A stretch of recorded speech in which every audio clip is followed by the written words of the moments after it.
Keep it high, keep it tight. My name is Jay Morse Review Guy, back to bring you another 5-minute review. In this one, we're going to be reviewing a newly released heavy metal album, and that is something that I hope to do more of because I have been reviewing a lot of different older albums or fairly recent albums that weren't released this year, but there's tons of great metal releases that are being released in 2018. And I want to get to them. We're only about 4 months into the year, and there's already tons of releases that I need to talk about, so that's pretty awesome. Not hard for material at all. I hope to review the Barren Earth album soon, so get ready for that. But today we are going to be talking about the new Augury album, which is entitled Illusive Golden Age.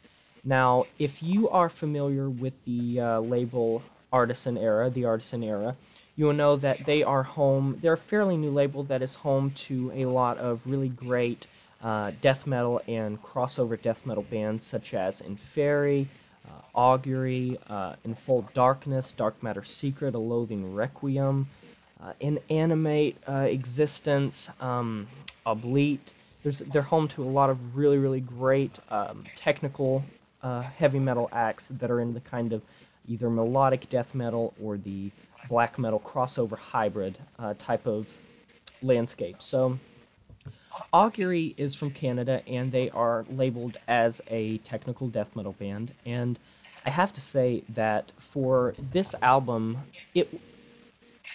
while I do understand that it definitely is very a technical death metal type of release, it's very just the progressiveness in the guitar playing and just the way the instrumentation is compiled as a whole, I can very much understand why that would be a good label that they can fit into, and it really kind of holds them together nicely, and it has a nice ring to it.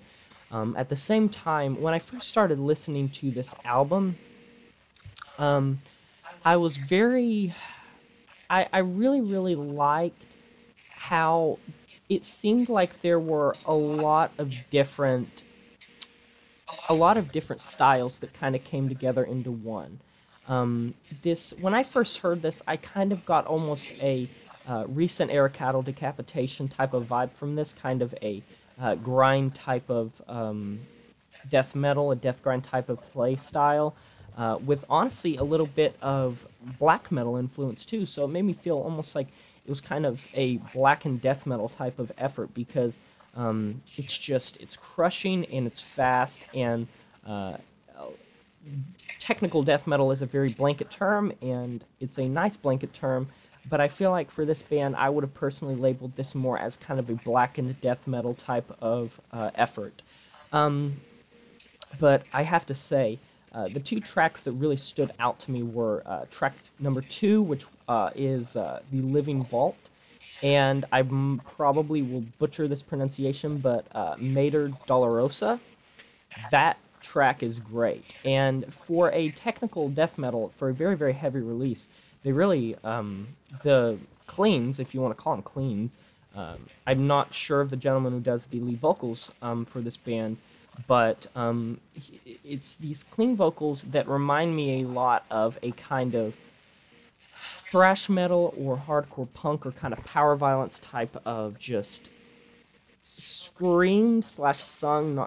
They can't really double over. It's like a metalcore type of vocal, but they're very compact, they're very controlled, and I really liked how they kind of mix back and forth. It almost reminded me a little bit of Opeth, and how they kind of blend the whole technical progressive type of death metal with a more kind of hyper melodic type of singing style. And the soundscape that this album creates is very, very good. I like how it comes together, and for something in this genre, technical death metal is a genre that has really expanded over the years, and it's really expanded to the point to where contemporary bands in this subset of heavy metal have become more and more littered throughout this landscape that's been founded in the 90s, and you see a lot more bands now in the contemporary scene, and with this type of genre, it's hard for me to listen to one of these albums and really feel like it's bad, that it doesn't live up to maybe what I would have wanted. I think that this album, it it's hard for a technical death metal album to necessarily be boring unless it's just very cookie cutter, or if they're blatantly copying one of the ones that started this genre or something like that. But for this album, I would give it a strong 8.5 out of 10. 8 to 8.5 out of 10. It's not a perfect album. It's nothing that necessarily blew my socks off completely, but it was definitely a good listen, and it was definitely worth your time. And this is definitely something that I'm going to keep in mind for my top heavy metal albums of the year once I go to